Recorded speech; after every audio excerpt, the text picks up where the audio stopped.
Hello friends, welcome to my channel. आज आमी बानाচ্ছি chilli paneer. एर जोन्नो आमार लागছে पनीर आमी गरम जले धुए एरकम किউব करे केटे रेखेছি।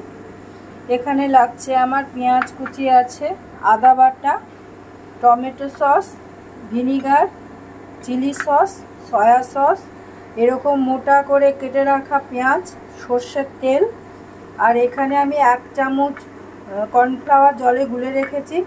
এখানে রসুন থেতো কুচি করে কাটা আছে, এখানে লবণ, এখানে ক্যাপসিকাম, কাঁচা লঙ্কা চেরাও আছে, গোটাও আছে, আর এখানে আছে কর্নফ্লাওয়ার 3 চামচ আর একটা ডিম। আমি প্রথমেই যেটা করব সেটা হলো কর্নফ্লাওয়ারটাকে ডিম দিয়ে ফেটিয়ে নেব একটু।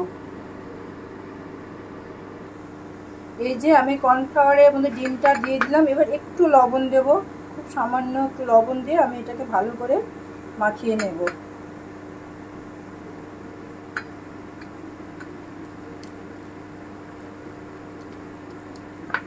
আমি একটা ব্যাটার তৈরি করে নিচ্ছি। এই যে আমার ব্যাটারটা তৈরি। এবার আমি যেটা করব সেটা হলো কড়াইয়ে সরষের তেল দিব। আমি পুরো রান্নাটাই সরষের তেলে দেব। আপনারা ভিডিওটা স্কিপ করবেন না, পুরোটাই দেখবেন। ভিডিওর মাঝখানে আমি একটা টিপস দেব আজকে। এবারে আমি পনিরগুলো এই ব্যাটারে চুবিয়ে ভেজে নিচ্ছি।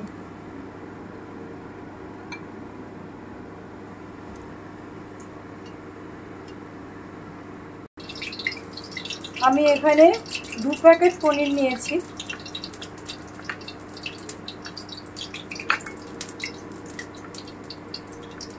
আমার সরষের তেল গরম হয়ে গেছে কড়াইয়ে। এবারে আমি পনিরগুলো এখানে দিয়ে দিচ্ছি।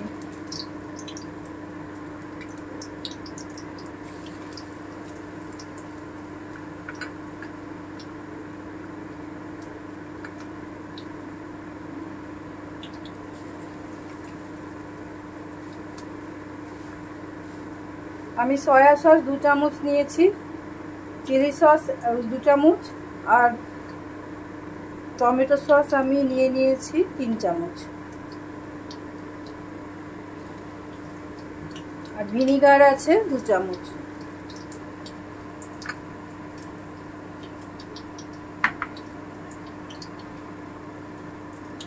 আর ভিনিগার আছে 2 চামচ।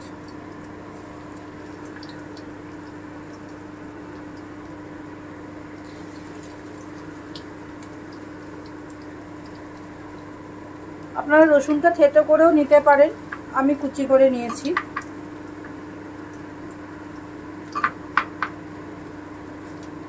এই যে আমি এইভাবে ভেজে নেব পনিরগুলোকে।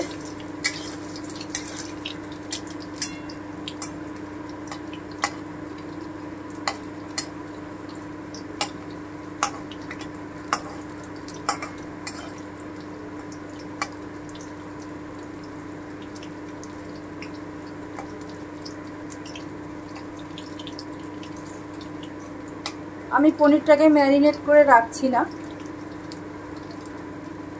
আমি এইভাবে শুধু একটু ভাপিয়েই নেব। ব্যাস, আমার পনিরটা ভাজা হয়ে গেছে। এভাবে আমি পুরো পনিরটা ভেজে নিচ্ছি।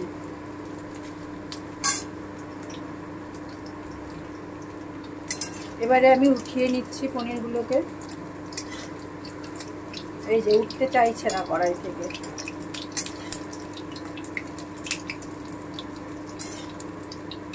এইভাবে আমি পুরো পনিরটা ভেজে নিচ্ছি। এই যে আমার পনিরগুলো সব ভাজা হয়ে গেল ব্যাটারে ডুবিয়ে। এবারে আমি যেটা করব সেটা হলো কড়াইয়ে বাকি সরষের তেলটা এবার দিয়ে দিচ্ছি। দিয়ে সবার আগে আমি রসুন কুচি করে রেখেছিলাম যে রসুনটা, সেটা দিয়ে দিচ্ছি।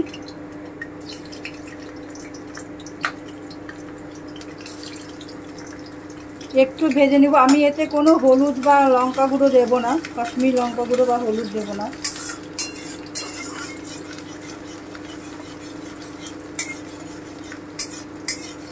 একটুখানি ভেজে নেব।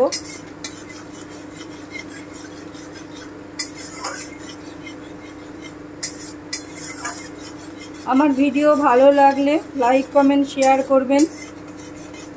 চ্যানেল সাবস্ক্রাইব করবেন।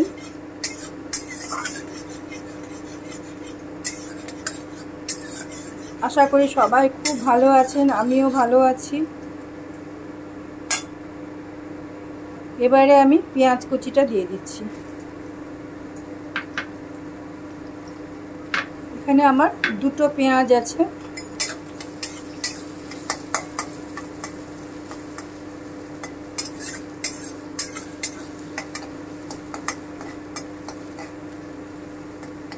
আমি এটা হালকা করে ভেজে নিচ্ছি। এই যে আমার পেঁয়াজটা প্রায় ভাজা হয়ে এসেছে। এবারে আমি এখানে ক্যাপসিকামটা, লঙ্কাগুলো চিড়ে রেখেছিলাম সেটা দিয়ে দিচ্ছি। আপনারা আপনাদের স্বাদ অনুযায়ী ঝালটা দেবেন আর লবণটা দেবেন।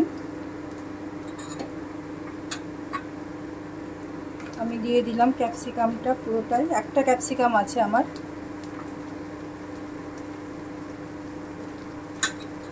লঙ্কাটা দিয়ে দিলাম পুরো, একটু ভেজে নেব।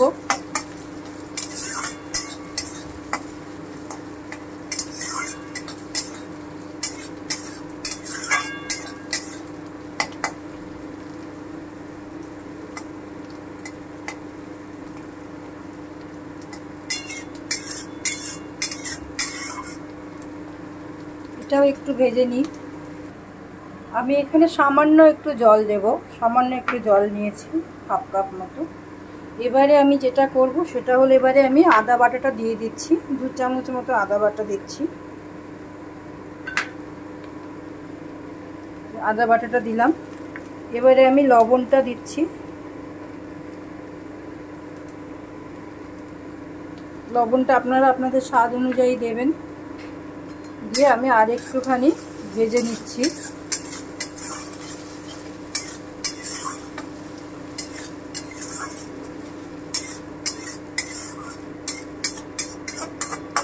এবারে আমি সামান্য একটু জল দিচ্ছি, যে হাফ কাপ জলটা রেখেছিলাম সেটা দিয়ে দিচ্ছি। আমি আর কোনো জল দেব না, হয়ে গেল জল দেওয়া।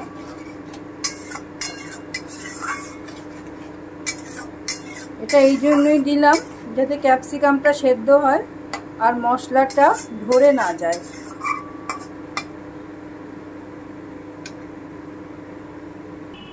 আমি এখানে যে কর্নফ্লাওয়ারটা জলে গুলে রেখেছি এটা আমি একদম সবার শেষে দেব, সবার লাস্টে, এতে কালারটা ভালো আসে।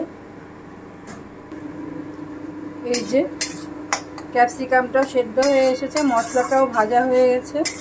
এবারে আমি ভিনিগারটা দিয়ে দিচ্ছি। এর প্রসঙ্গে একটা টিপস দেব বলেছিলাম, সেই টিপসটা হলো, শ্যাম্পু করার পরে চুলটা ধুয়ে নিলাম, শেষবারের মতন তখন ধুয়ে নিলাম, লাস্টে 1 চামচ ভিনিগার 1 মগ জলে দিয়ে চুলটা ধুয়ে নিয়ে দেখুন, মাথায় একটাও খুশকি থাকবে না, চুল একেবারে ঝলমলে হয়ে যাবে।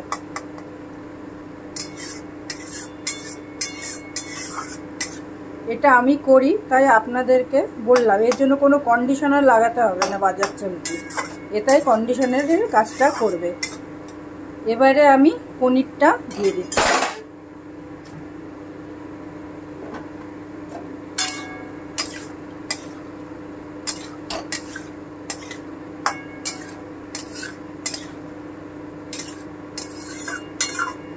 পনিরটা দিয়ে বেশিক্ষণ ভাজা যাবে না, কারণ তাহলে পনিরটা শক্ত হয়ে যাবে।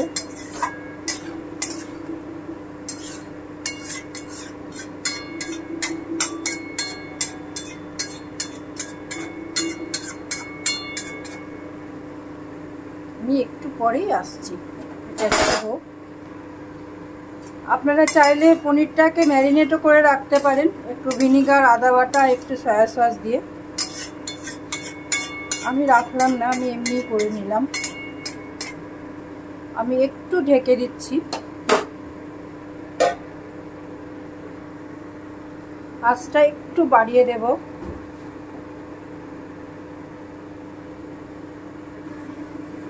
ঢাকাটা তুলে একটু দেখি।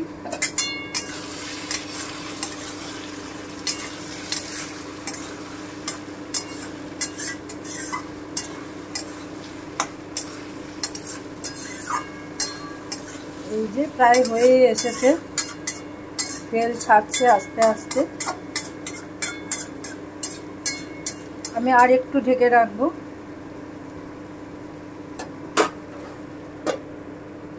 আবারও একটু ঢাকাটা তুলে দেখে নিচ্ছি। এবারে আমি এই যে মোটা করে কেটে রেখেছিলাম পেঁয়াজগুলো, এগুলোকে আমি দিয়ে দিচ্ছি। এবারে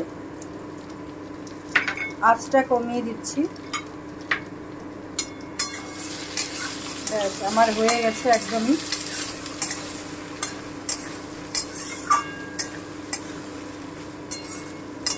এবারে আমি সসগুলো দিয়ে দেব।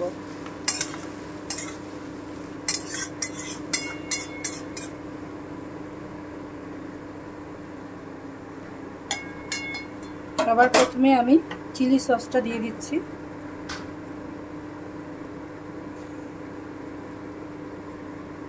তারপরে আমি সয়া সসটা দিয়ে দিচ্ছি।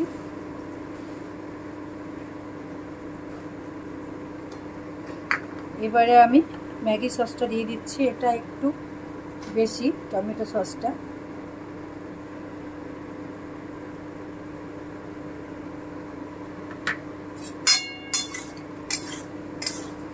এইগুলো দিয়ে আমি আর এটাকে বেশিক্ষণ গ্যাসে রাখবো না, কারণ সস দিয়ে গ্যাসে রাখলে সেটা তিতো হয়ে যায়।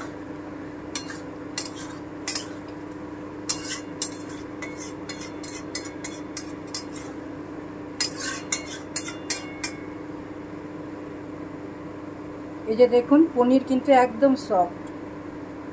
পনির একদম সফট হয়ে আছে, একদম সফট। পনির সবসময় খুব কম ভাজতে হয়। এবারে আমি যে কর্নফ্লাওয়ারটা গুলে রেখেছিলাম জলে, সেটাকে দিয়ে দেব।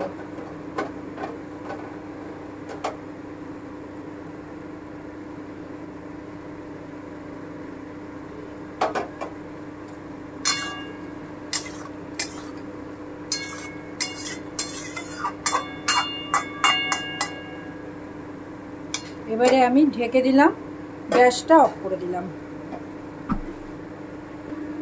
এবারে আমি ঢাকাটা তুলে দেখি। এই যে দেখুন, তৈরি আমার চিলি পনির।